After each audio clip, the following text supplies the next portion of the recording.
Okay, what's up everyone? In this video, I'm going to show you how you can use sensors in Orchestra. So the first type of sensor I'm going to show you is a pipeline trigger. So let's imagine we've got two pipelines. One's running daily and one's running every 15 minutes. And then this pipeline depends on both of them, but we only want it to run every day, say, right? Maybe we've got some marketing data that's coming in every 15 minutes, but we don't need to update everything in the warehouse at that frequency. So in that case, what you're going to want to do is you're going to want to run this daily. You're going to want it to run once a day, but you don't want it to run unless both of these pipelines has succeeded. So to do that, what you do is you'd set up a sensor.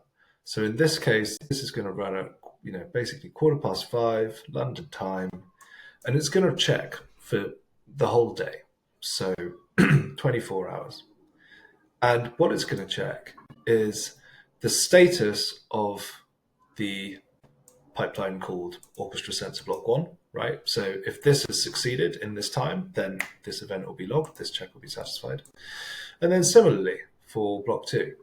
So that way you know that if these two pipelines do succeed, this one's going to run once a day, and only if those two pipelines have succeeded. So we can test this now, and I'll show you how it looks.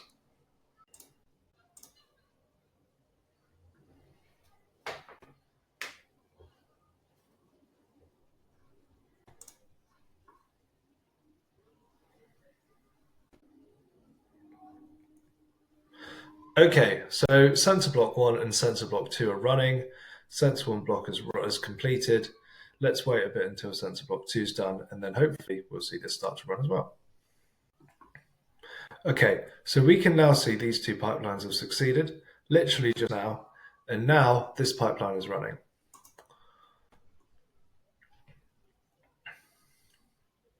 What's pretty cool is that if we head over to the lineage,